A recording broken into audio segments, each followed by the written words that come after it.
Okay, good morning. Welcome to the Fall 2023 AI at AU Forum. This is going to be our first talk. It's going to be by Dr. Santu Karmaker.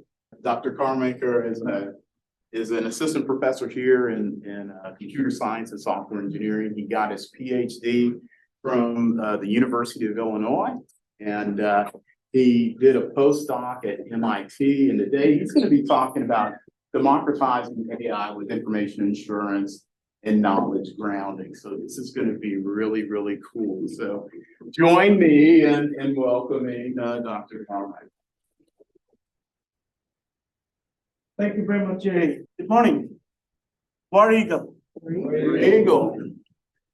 So my name is a little scary. Like it's a lot of words, but just focus on this part. So that's how I go by. My name is Santu, and I'm an assistant professor in this department. My research is mostly focused on AI, machine learning, natural language understanding, and so on. Today, it's a great honor for me to be the first speaker of this AI at AU Initiative AI Forum, Fall 2023. And today I'm going to talk about democratizing AI using information assurance and knowledge grounding. A lot of terms may not seem familiar, and I will try to be as less technical as possible because we know we have a wide audience here. And the goal of this talk is mostly to introduce you to the problems I'm working on rather than the exact solutions we are trying. But then if you are interested in more technical details, you can always contact me offline, and we are happy. I'm happy to go over the technical details as well. But having said that, I will go over some of them. All right, so this picture is not latest because this picture changes every day right now. And what this picture actually means are the fancy AI models that are being released recently, right? So the timeline starts from 2019, and this is just 4 years when GPT-4 was published. So this picture stops there. So there has been more progress here. But the whole point here is the speed at which AI models are being released and the power of AI is increasing. Now the question is, what's next? Given that we have this massive, powerful AI models. So one particular change in the perception of humans for AI is, oh, I'm working on something. Can I use AI to solve my problem? And the answer is sometimes maybe yes, or maybe not directly. So the point here is a lot of people are very enthusiastic about AI. They have real curiosity about AI, what it can do. Can it be applied to my problem? But there is no direct connection yet, unless you are an expert in AI. So that's why the democratization comes into play. And by democratization, what I basically mean is more and more people get involved with AI, not necessarily in terms of technical aspect of AI, but maybe in terms of using AI, maybe in terms of applying AI to their particular field. Okay. So when I talk about democratization of AI, so we are talking about users, and what kind of users we are talking about? We are talking about maybe a CEO who runs a business, doesn't have an idea what a neural network is, but has got plenty of data, and they want to use the data to solve some of their problems. Maybe we are talking about a doctor who has got a lot of patient clinical records. They want to apply neural networks. They want to apply AI to do some interesting analysis over the patients. Maybe we are talking about a military general who is kind of operating a brigade or leading some mission, and they want to make some interesting prediction about the next mission they are going to perform. And then maybe some lawyer or a judge who is trying to go through a lot of legal documents and based on that, trying to predict what is the best judgment that should be applied to a particular case. But the whole point is these are professionals in their respective fields, and they have very little idea about the underlying technical details of AI. And what I mean by democratization of AI is these people should have somewhat easy access to AI. So they should be able to use it. That's what the goal is. So if I tell them, hey, there is this plan-T5 model, why don't you try it out? That doesn't really work. If I tell, okay, hey, general, look at let's say Llama 2, I mean the latest development, right? Then you can, I tell the military general, hey, train a Llama 2 model and try to predict what should be the angle of the missile you are going to throw, for example. Okay, the general has no idea about it, right? So, but things change a little, and I will talk about it when ChatGPT came, and people can just chat about it. But it's not, it's a very good conversational model, but it doesn't yet connect to the real world. And we will get to that, but just bear with me. So let me first point out what are the challenges in democratization of AI right now, even after we have the large language models. So here are some, but it's not an exhaustive list. The first one is essentially, we all know, AI models actually work with data, a lot of data. But the problem is, with this wide access of platforms that can generate data, you don't really know what is good quality data. There is a big amount of data. There is a big amount of spamming also happening. Users are generating contents without really caring about the quality of the data. So how do you guarantee that the AI models you are training, or even like you are making a prediction based on some data, that data has quality, that data is providing you some assurance that this is high quality information. So that's one particular challenge which still remains in democratization of AI. The second part is knowledge grounding. So every user is different. Everybody has a different problem to solve. And everybody has got a unique perspective to solve a problem.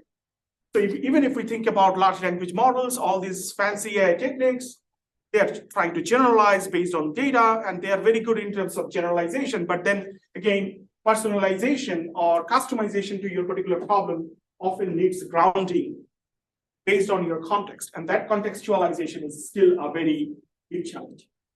Then there are biases or ethical concerns. Like a lot of study has shown, like language models are biased towards gender, towards race, and a lot of things. So those are also challenges we need to handle. There are cyber threats, because based on the more we democratize AI, people will become more powerful in terms of applying AI.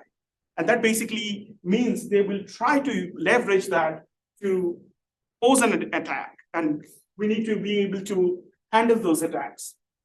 Same kind of attack can happen at the data level, poisoning the data.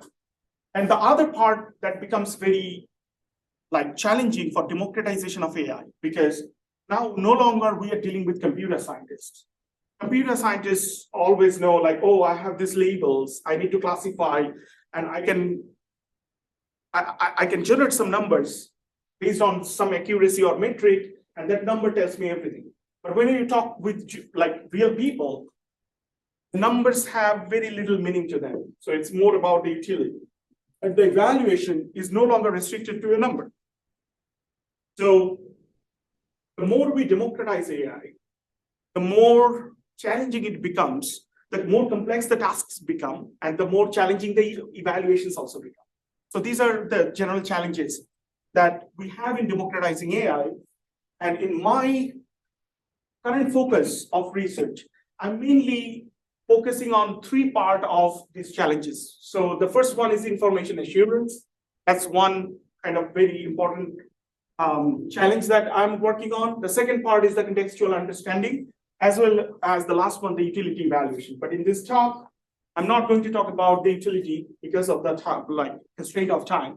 I'll be mostly focusing on what I'm right now doing in terms of information assurance, and what I'm right now doing in terms of contextualized understanding. Again, it will not be very technical. I'll be kind of at a high level in terms of motivating the problem that I'm working on.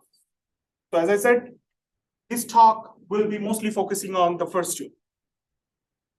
All right, so here is a high level picture of, I'm not probably going to touch everything, but it is a high level picture of what I'm trying to do, if I want to explain this in plain English. So the whole idea is I want to democratize AI. So it has like two different components. One is the people, the public. And the other part is the fancy AI models. Now, yes, people can say, oh, I can go to ChatGPT, I can chat. Sure, but that doesn't solve all the problems that you can do with AI. You can do much more with AI. And then as a computer scientist or a machine learning engineer, you can make things work, but as for the people who are experts in the other field, they cannot do it. So how do we bridge this gap to make AI more appealing and more useful to people? So that's the idea. So in terms of technical approaches, my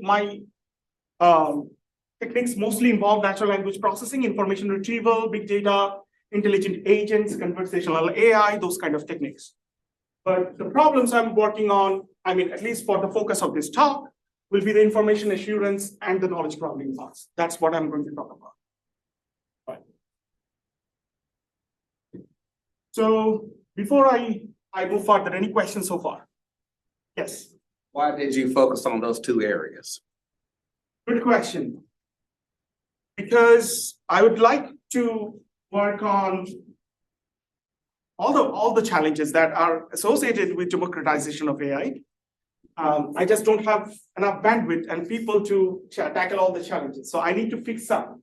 Now, if you ask me why I want to pick those problems, so it has to do with two things. What I have been trained on during my PhD, and what I think are the most interesting, challenging problems. So if you think about assurance and knowledge grounding, all these problems are kind of related to unstructured data. If you have a structured data where there are tables and rows and you know the cells, that data is already structured, that is still very important in some cases. But what is more challenging and exciting for me is like working with unstructured data that has no predefined structure. And these are the two problems where, I mean, I could easily see my expertise being applied to those unstructured problems. So that's why. Yeah. Other questions? All right. So let's move on to the first one. So what is information assurance, right? And when we talk about assurance, even before like we start talking about assurance, we want to talk about what is information. Because it's often not clear the distinction between data and information. So if we say today, what would you say? Like, what does information mean to you?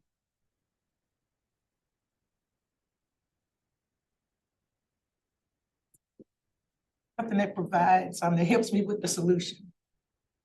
Something that is useful to solve your My problem. Okay. Something How is I that don't- different from a tool? I would say it's a tool. So you are viewing information as a tool. Mhm. Okay. I see information as data in context. Data in context. Okay. Yeah, that is interesting. Any other thoughts? Have you thought about this? Like whenever we think about information in our brain, we kind of visualize something. Oh, that's the thing that is framing in my brain. Kind of like a picture or a narrative that frames in our mind. Because even after you go through a lot of data and you kind of read a lot of things, you kind of see a lot of pictures, everything. But after that, your brain kind of frames or stores some kind of high level narrative or high level picture of that event or situation, whatever you are trying to absorb or perceive. So in this information era, narratives become one of the most important ways of conveying information because we are humans. Now, there are two different things, right? As a human, what I view as narrative, and there can be differences. But then when the other human, in whatever way they are perceiving or processing the information, but the effective way for humans to communicate information is narrative. Essentially, no matter how you perceive information in your human brain, between two humans, we are communicating in terms of narratives. So narratives become one of the primary communication methods. And because now we have many, many different narratives for the same event, because people can just go on Twitter, people can go on Facebook, go on Google, they can write reviews, they can share their feelings, and they can just generate contents. So now you have the same event now happening in terms of many, many, like kind of being described in terms of many, many different narratives. So when we talk about information assurance, think about that communication that is happening in terms of narrative. And how do I know? Like, I know the narrative has got integrity, authenticity, availability, and reliability. These are all the things that kind of relates to assurance. So as humans, what do you try to verify when you hear something, a story, narrative, a news article? Everything is narrative. Well, how do you know, like, oh, okay, I believe this is it has integrity. How do you know it has authenticity? How do you know it has availability? And how do you ensure it has you have available information? How do you know, like, you have reliability? What we normally do as humans. Fact check, Fact check. Interrogate. Against what? get some known basis. I guess. Right. Yeah. So we check against other sources that we trust. Or even if we don't trust any of them, but let's say all of them are saying the same thing, then we have an increased confidence that that must be true because everybody is saying the same thing. So that's why multi-perspective narratives are very important in today's world of data and AI to guarantee information assurance, to give you some assurance about the quality of things. So that's why, in terms of information assurance, my current work focuses on understanding these multi-perspective narratives. And current computers still struggle to accurately understand and interpret multi-perspective narratives. I'll tell you why, and like what are the challenges we're working on. So that's our motivation. So why multi-perspective narrative? Because it appears everywhere. And we will see some examples, but it helps you give diverse perspectives. And then it helps you give a holistic picture. Maybe as humans, we are subjective sensors to events. And we observe, most of the time we have partial information and that we report in terms of narrative. Sometimes we have bias when we report something. But if we take many, many different diverse perspectives, we can assemble them into a more holistic picture that we can actually make a better decision from, right? Now the question is, I ask this question myself. If I read two different narratives, when I am doing this fact checking, what I'm doing? I'm essentially looking for what is common between these two narratives. I'm also looking for what is conflicting between two narratives. What this narrative is saying, but this narrative kind of refutes. And I'm also looking at what are the unique things that this narrative said that this narrative did not say. So kind of like the set theoretic perspective comes automatically in our mind. Set theory is so intuitive. We apply it in various aspects of our life. So we often look at overlap between two narratives. We often look at the unique information provided by one narrative. We also look at conflicting information between two narratives. So when we talk about understanding and analyzing multi-perspective narrative, I'm essentially talking about looking at these three things. And for sure, we can do more, but this is what we are focusing on right now. So let's look at an example. What can we do with this? Think about that military general I talked about, right? Now, there is a hostage situation, and there are intelligent officers or spies working on that mission, right? and they're reporting about the potential hiding location of the terrorist. Now, this is agent one, this is agent two working in the field. And they are continuously reporting intelligence information, like about the whereabouts of the hostage situation. If you look at these two different narratives, the first agent is saying the terrorist leader is possibly hiding in the outskirts of San Francisco. Anybody from San Francisco here? No offense. But then there is Oregon as well. So The football team's there right now. the football team is there. Okay. And then the other agent is saying like, it's happening in Oregon, and the terrorist is potentially like hiding in a tunnel filled with iron, right? And here we have a unique information like wearing a suicide vest. If you look at the color codes, like it has been designed specifically to mean something. If you look at the green part, that is kind of the common information both are reporting. Like both are reporting that the terrorist has been located. But if you look at the red part and the blue part, they are kind of the unique parts they have.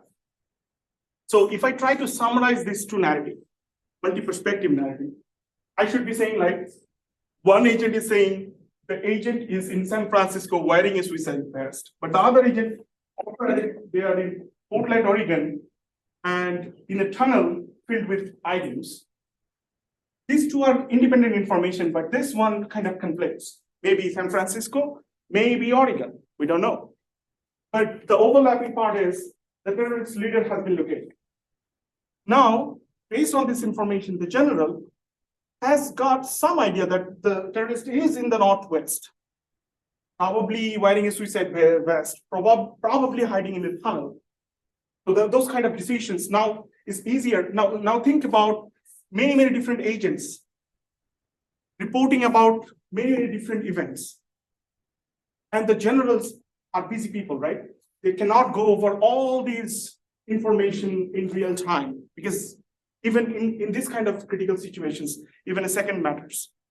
So if we could find out what is most interesting from this multi-perspective narrative using some AI, and push the information to the general, the most important one. For example, the most important one could be what is common between two. And then the general can be told, hey, we have something interesting, take a look, right? The second example, think about a lawyer who's trying to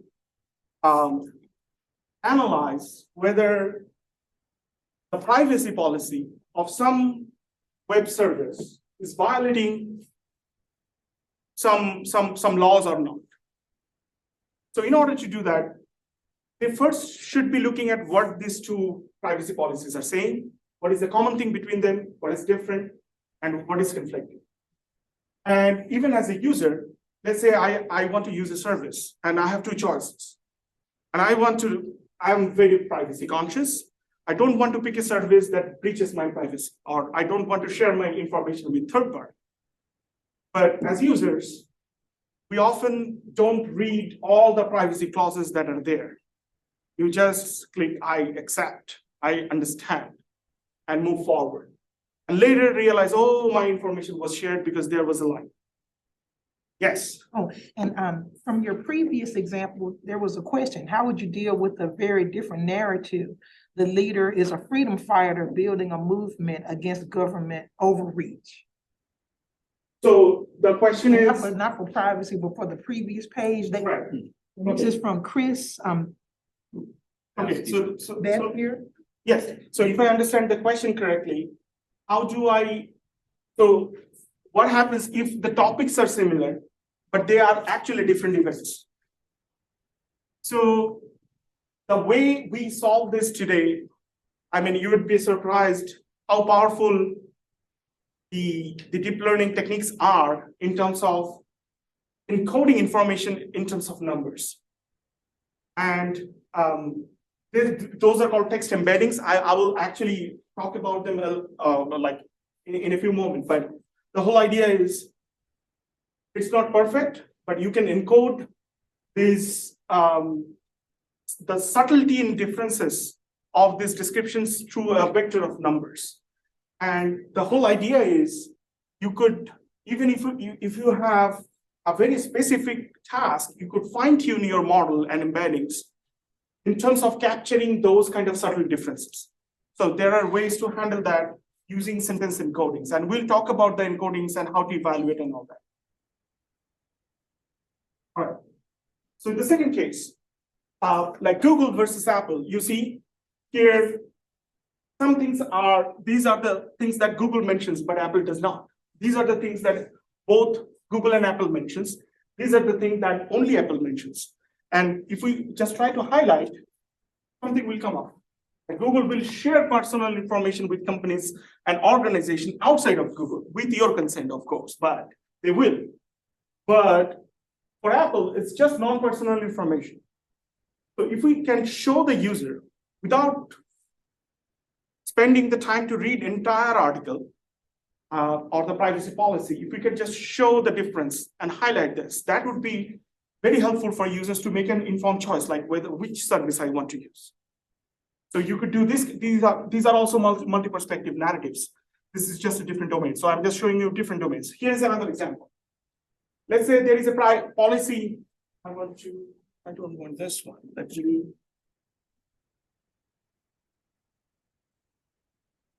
Yeah.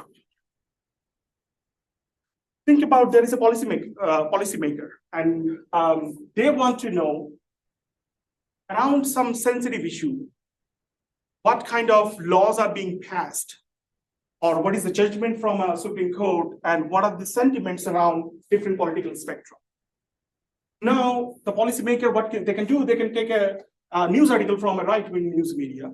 They could take a news article from a left-wing news media for the same event, and they could do the same analysis. You see the same problem coming again and again. What is the overlap between two alternative narratives? What is the common thing, and what is conflicting? And you can easily see, so looking at the narrative, you'll see different ways and views to the same thing. But what is common is the Supreme Court has passed some law. I mean, has given some judgment for or against some law. That's the fact. But then there are some biases or even like perspectives or interpretations from two different media. And then it's up to the policymaker what to do about it. But we are helping the policymaker to make better sense. And when I'm talking about only two narratives, maybe it may sound like, oh, that's trivial, I can do it. But when the number of narratives you want to process becomes large and you have little time, that's why this becomes very useful. Okay, looks like I've already spent half an hour. Wow. Okay. So for the next part, I'm mostly going to talk. Okay, so this is just a confirmation, but I'll mostly now talk about the overlap part for now, for 5 minutes, that we have done a little in terms of a little technicality, okay? So what we are essentially trying to do, if we visualize in terms of sets, you have two different sets, what is common between them? But text is not a set. Text is a sequence. Text has got a lot of complex entities associated with it. It has got, when we write text, we assume a lot of background knowledge on the reader. Like we assume the reader already knows this, for which computer has no idea. And then we also assume that the sentiments, everything is blended together in the text. The set theory is too trivial to handle those cases. So now how do I derive set-like properties and methods for text that are inspired by set-like theories like this? So that's kind of the goal.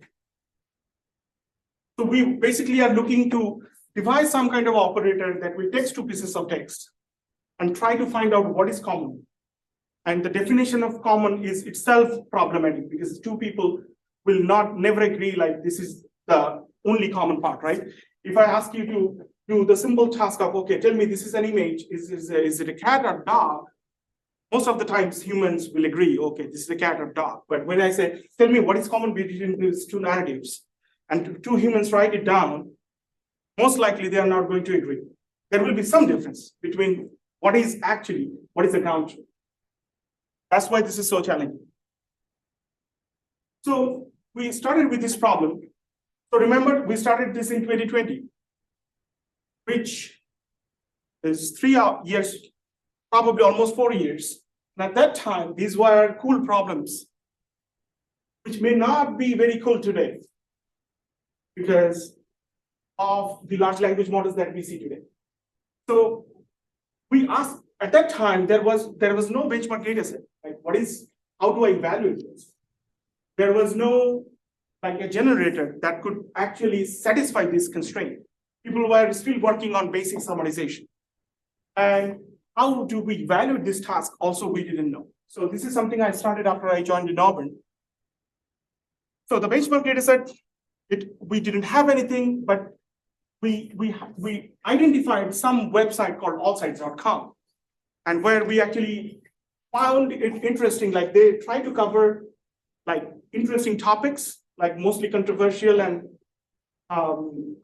trending topics. And they have news articles from different political spectrum, from left, from right, from center. And on the top, you see they write a summary of their own. They claim it to be the so-called neutral point of view. That was a good start for us. We started crawling it. We have gathered almost 3,000 like events with all the different political spectrum from there. When we started, there were probably only 500, and today probably they have around 5,000. So they are growing. So we kind of use this data set, but we didn't trust the all-site summary because, as I said, if I ask two different persons, they will vary in opinions. So we involved 3 more annotators, and we kind of created a data set with 4 different versions of the annotations. If you look at, so this is how the data set looks like. You have 2 different narratives from the left and the right. We didn't consider the center. And we asked 3 different annotators, tell me what is common. And this is what all sites already provides on top. So we have 4 ground truths now. Okay. This process actually took almost 1.5 years because we had to redo this.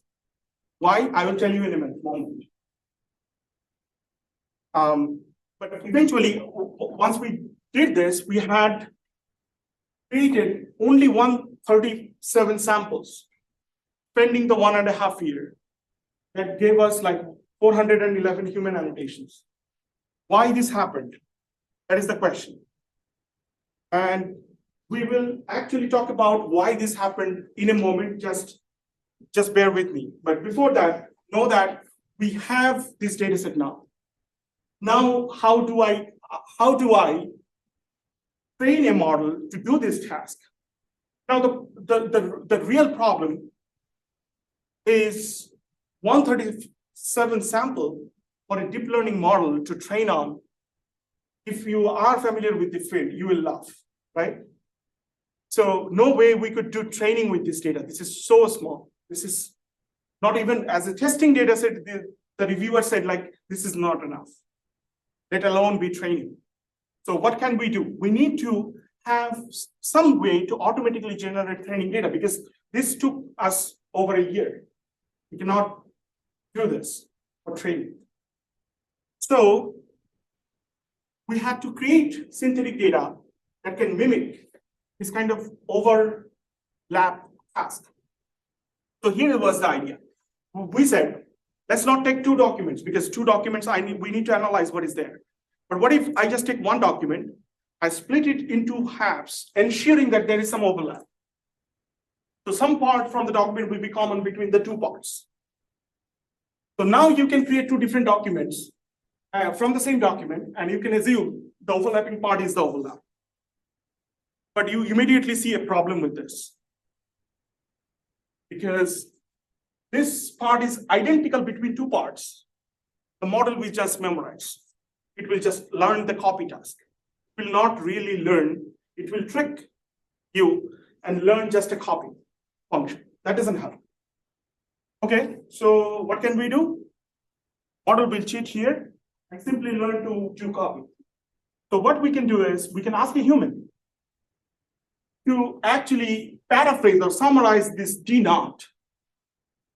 And then it's not direct mapping. So the model cannot just copy now because it has been paraphrased by a human. But again, using a human is time cost consuming, and we cannot do this for a large number of documents. So that's a problem. So this one solves the problem, but it's not scalable, right? So what do? We can use a machine to actually generate this, and there are summarizers that can summarize. That may not be perfect, but there is a theory in machine learning. Like if you have a lot of weak, bad, I don't want to use the term bad, but like if you have a lot of noisy training data, you can still learn by generalizing important, like good generalization knowledge. So that's what we rely on. Even though these are not high quality examples, if you like generate a lot of them, you could still learn something useful. And we wanted to test this out. But here is still, so that solves our scaling problem. But still, that doesn't solve one problem, which is if D is long enough and D1 and D2 are long enough, you cannot handle large sequence because these AI models have fixed number of tokens. That is increasing over time, and we have long formats. But at that time, when it started, it was like what is that? 520? 512. Yes, 512 was the number of tokens that we could use maximum. So that basically means we had to do further transformation to make them fit into 512 dimensions. So what we did is we actually used AI summarizer tools to actually create those 3 different transformations that actually fits in the size automatically, and then create this data set. So now we have a data set, synthetic, that gives you training examples and gives you the label of the summary output. It's not perfect, it's not good, but it's still something that lets you train. So now we can handle arbitrary long documents. The model will work, and model is scalable. And then how do we evaluate this? We go back to the traditional summarization metric one called Rouge, where you have the human, remember the 4 human written summaries we created? And we compare against the summary that the model is generating. And then we look at some overlap between the keywords, and we call it n-grams, to compute some numbers, like, because in computer science conferences, you have to report numbers, otherwise nobody accepts papers, right? So, and then this is the metric that we were trying to compute. This is the summary of our results. This is the paper that appeared in EMNLP in last year. So the B is basically the baseline, where we don't have, we just do plain summarizations. We don't do any of these tricks that I just told. And the fine-tune FT is the method that we actually tried. And you can see for all the different methods we tried, the summarizer models, you see a big difference when we try to generate text. So, for example, if you are using T5, your Rouge 1 accuracy, so these are accuracy numbers, higher the better. So we jumped from 39 to 47%. All right. So we are happy. We have an EMNLP paper. And we have good numbers. But then the question is this number the best number that we are looking at? So that basically says, like, are we looking at the right metric? And that's where we were disappointed to see the number we were looking at, we were very happy improving, is not a good number to look at. So again, you see the Rouge numbers correlation among the annotators. They don't really agree. So we are missing something. And that's why it took a lot of time for us to actually do the annotation, like what number actually makes sense. So the question is, can we do better than Rouge? So we went back to the drawing board. We said, hey, ask 2 humans and tell them, here is the output, and ask them how good this is. If I give you 2 narratives and a model output, I ask you, tell me how good this is. I ask 2 humans. And I look at their correlation, how much they agree. And the agreement was 0.2. If I ask them to rate a scale from 1 to 10, so the same output, two humans are annotating from 1 to 10, and the agreement is only 0.2 in terms of Kendall's tau. We then went back and found out what was the problem. The problem was one of the annotators said, like, as long as it was precise, I would give it a full score. But the other person said, like, no, you have to also consider the recall. You have to cover every information that should be there in the overlap. Okay. Then we said, okay, so not one number, let's do two numbers. One for precision, one for recall. Okay, so we did the second one with 3 annotators. And this time, we improved the number a little bit, but not much.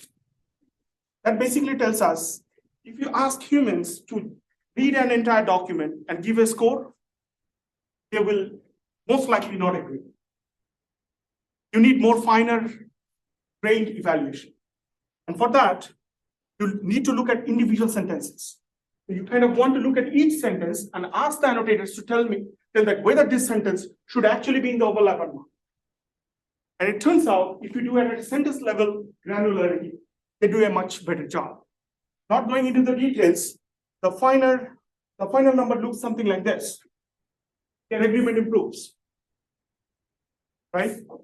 And based on that, we propose a metric that we call SameF1, which looks at sentence level similarity and makes a judgment.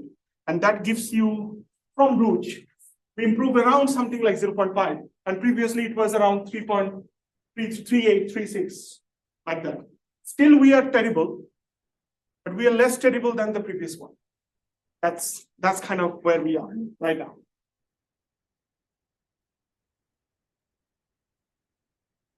And this is what happened in 2022 November, when ChatGPT came and destroyed us. And we were thinking, okay, what we have been doing for the last 3 years, are we done? Are we out of our job? Because now I can just ask ChatGPT, hey, given this true narrative, give me the overlap, and they can do it pretty well. And like, oh, that was a setback. Okay, that means like we just lost 3 years. Well, turns out ChatGPT will give you very good answers for this individual task like overlap, unique, or conflict. But if you try to frame a complex prompt like, hey, I want to create a narrative that takes where 50% of the information should be from the overlap, 10% should be from the first narrative, 5% should be from this narrative, and the conflicting information should be at the very bottom, like pairwise, side by side. That ChatGPT cannot handle. That kind of prompt is still very complex for ChatGPT. So that's where we now are focusing on more complex tasks, given these large language models, where we will first extract these overlap, unique, and conflict clauses. Then we will kind of merge them into some narrative. Then we kind of reorder them into a more coherent narrative. And finally, we will do a final braiding. We call it the narrative braiding task. So it's basically, before we didn't have a calculator. Once we have a calculator, we can do multiplication pretty quickly. So we could like compute complex functions.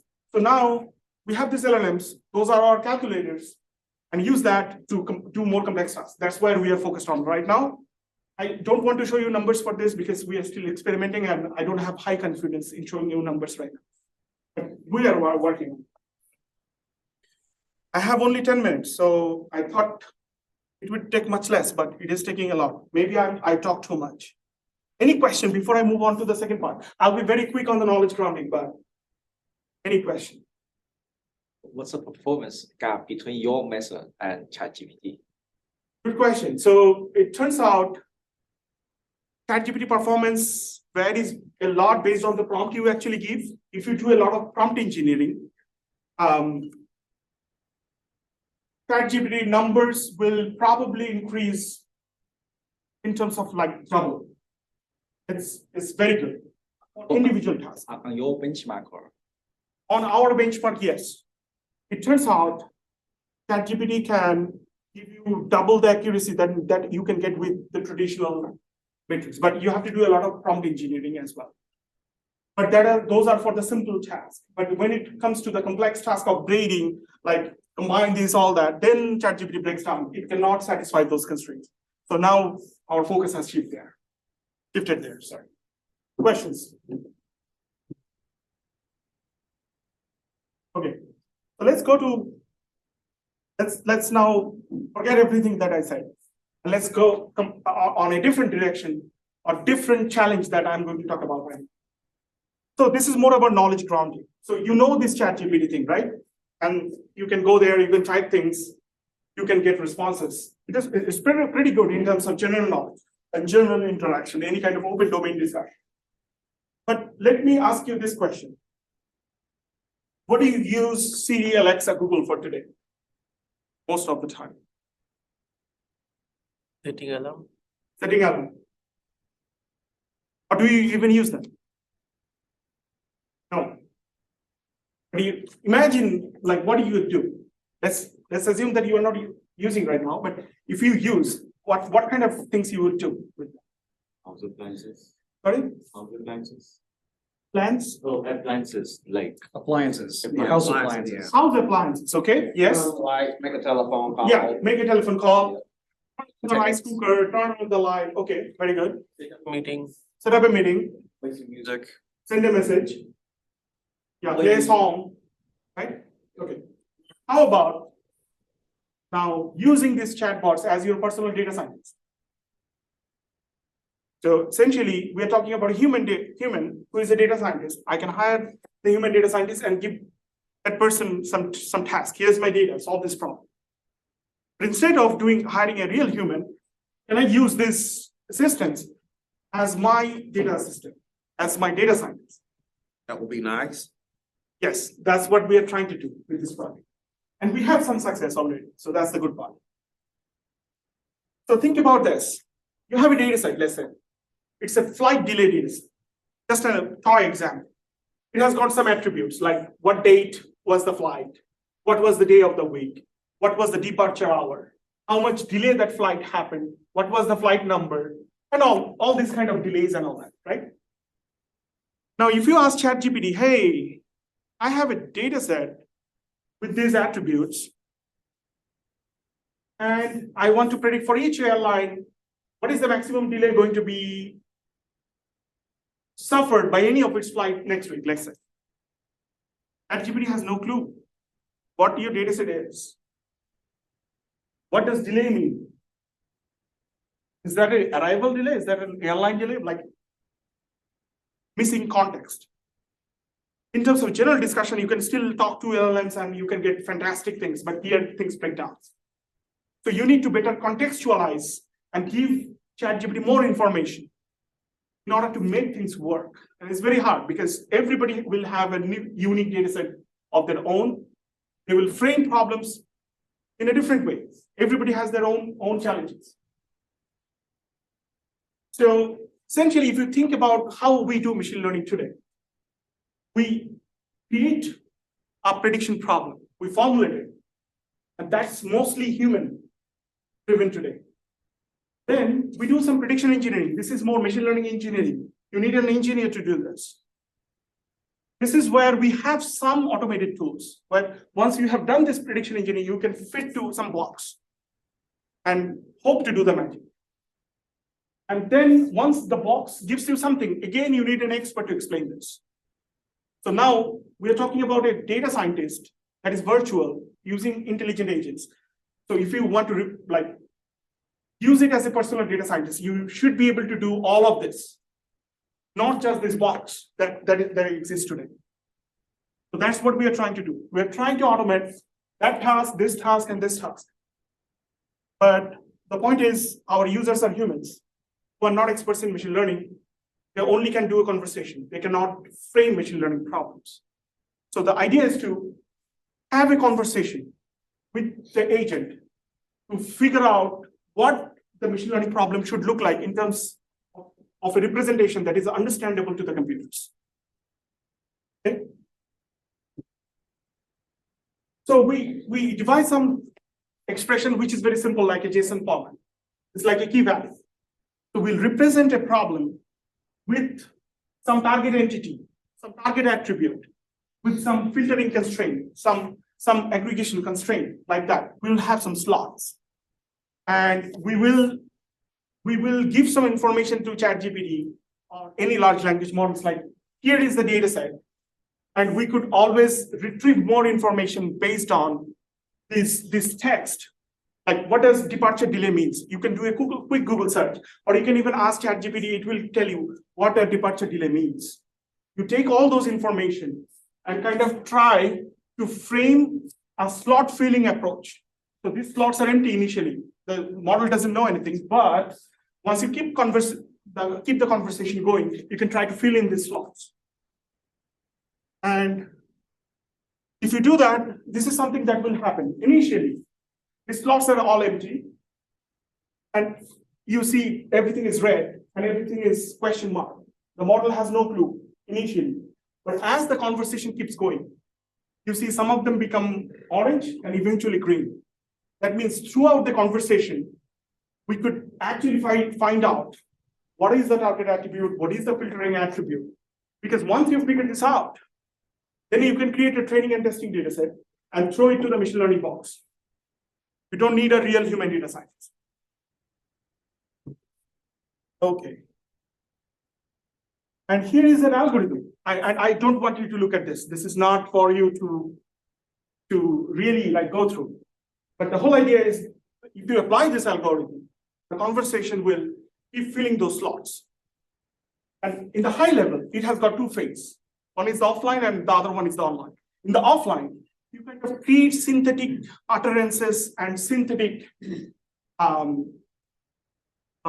expressions to train your model. This is like a pre-training. And then in the online phase, once a user says something, you basically apply some entity extraction question answering technique we have in the algorithm to actually extract some phrases that can connect to those slots. And then you match the salient phrases to the slots of the petal expression. And you keep doing this until the user is satisfied.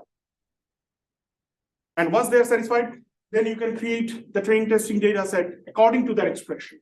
You can throw it to scikit-learn, you can throw it to PyTorch, and then the rest of it is taken care of. But one thing that we still haven't worked on is once numbers come out, how do I communicate that? That is something that is part of our feature. And here is some rough accuracy numbers. If we want to do this petal expression filling, and you can see different approaches we have tried, different data sets, and the accuracy kind of is all around the place. But it is still something. At least on average, it's greater than 60% accurate. All right, the final project that I want to talk about, and this is just one slide, is another contextualization problem. That is the recent NSF project we started. So here the idea is, there is a school teacher who wants to use AI simulations. Actually simulation-based learning to enhance students' understanding of physics class. Now, what the teacher does is, the teacher selects some simulation that already exists and then asks the students to work with it. But the problem is, if the student needs real-time support, the teacher cannot be everywhere. And if the student is working at home, they don't have real-time support. To solve this, what people have done is, the teacher will select this simulation, and then the simulation will be encoded by some engineers in terms of driving a conversation. A conversation model has to be created separately for each simulation by some engineer or machine learning person. And then the students will do conversation with them. But the real problem is, now the teacher, if they want to select a new simulation, they again have to talk to a conversational AI expert to create a personalized conversation. Every time you have to do this. So our project is to now given these large language models, which can have good conversation in general, but can we avoid this bottleneck every time creating a new conversational agent?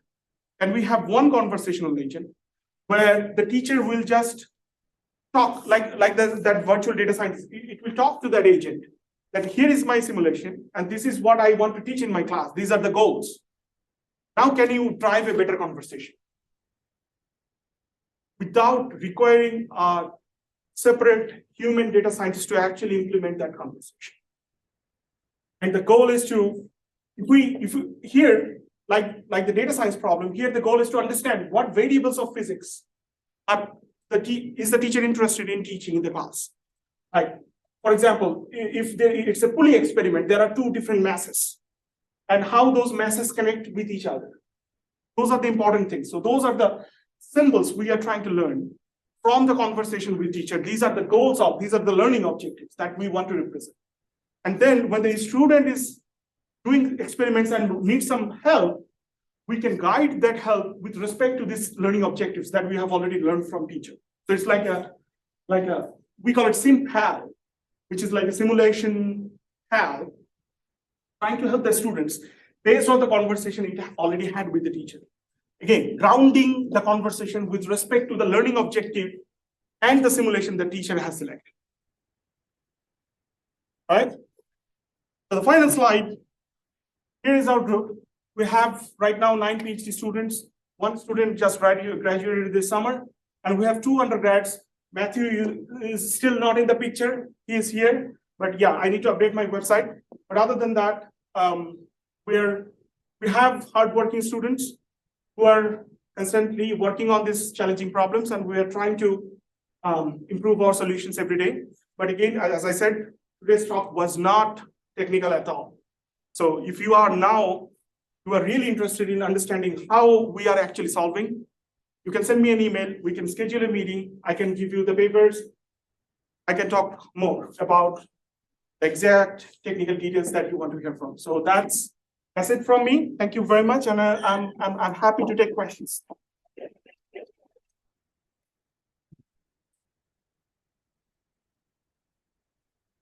Questions? Any questions?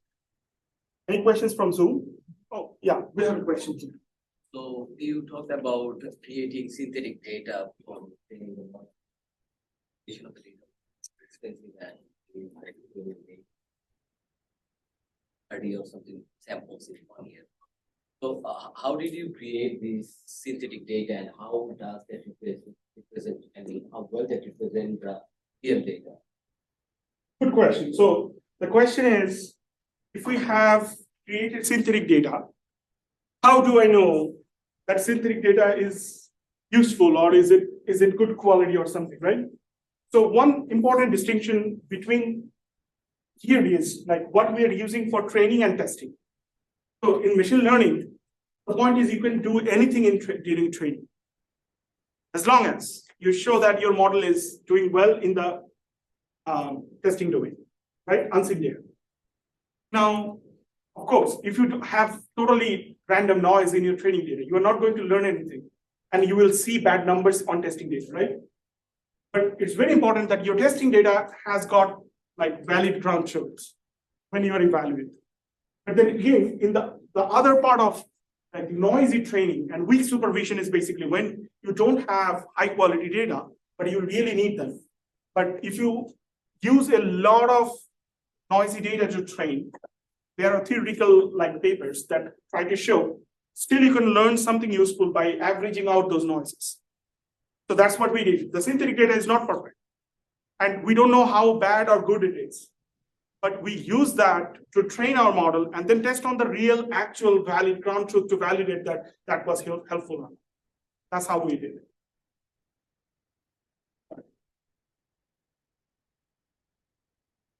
Questions?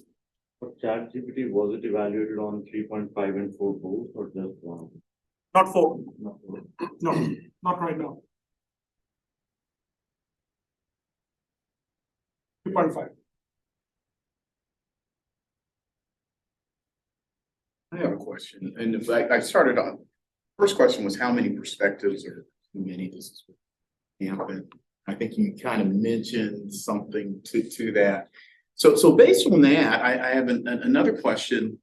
Do you reinforce perspectives? So you're getting all these different perspectives, or some of them better than other? And are you doing any reinforcement or do you plan to do any reinforcement?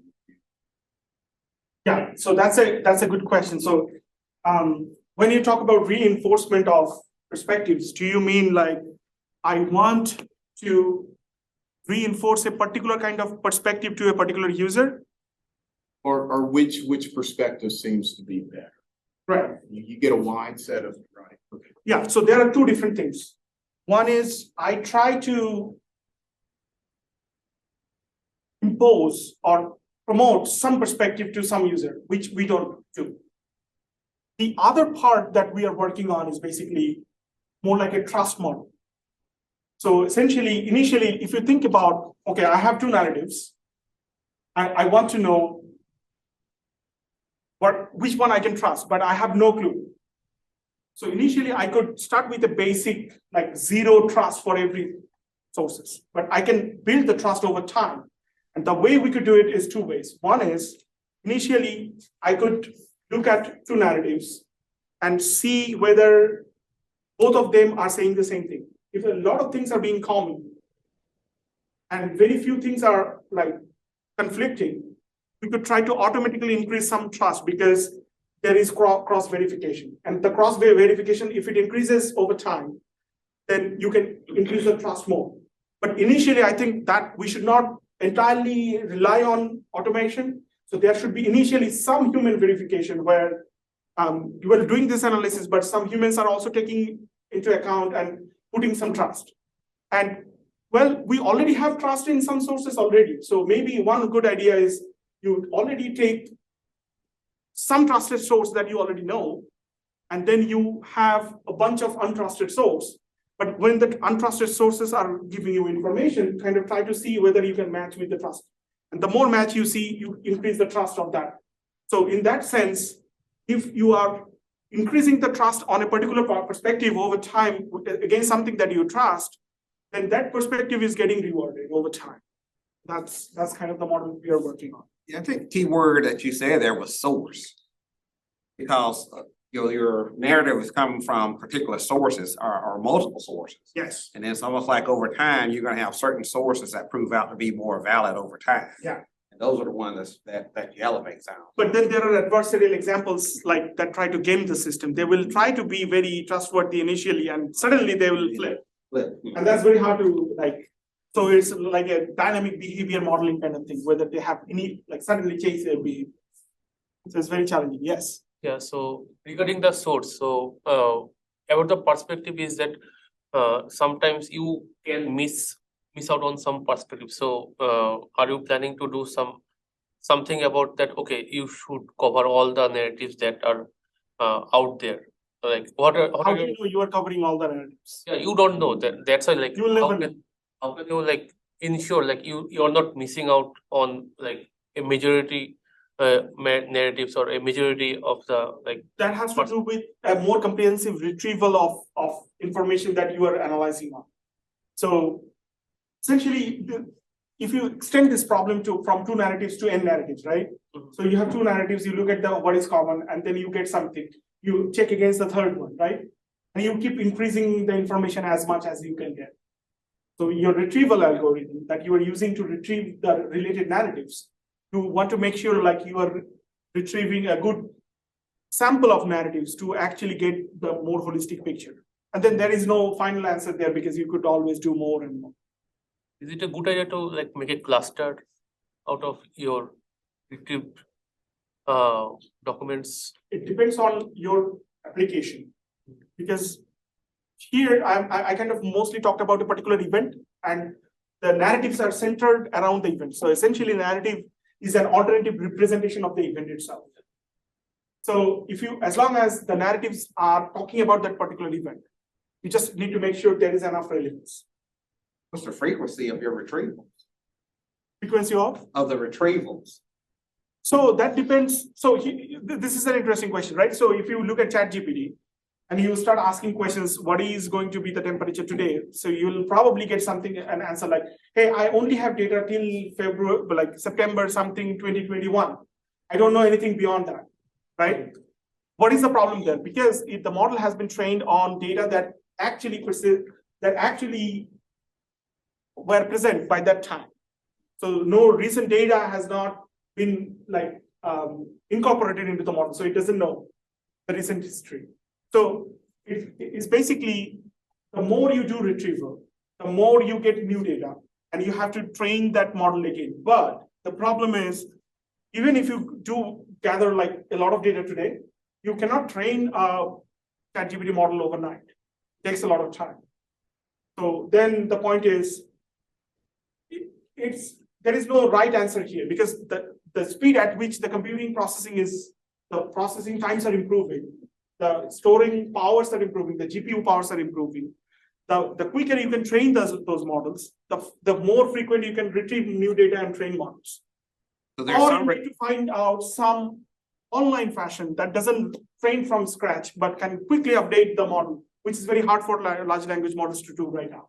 because that retrieval can be by demand. Type it in now, type it in another minute, Yeah. or it can be an automated sequence. Sure.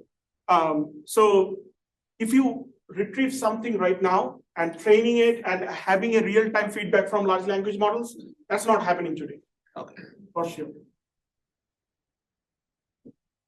But you can use it as a prompt to do retrieval and hope, given the extra information, the large language model can generate a better response with the already trained model. And that's what people do for prompt engineering a lot.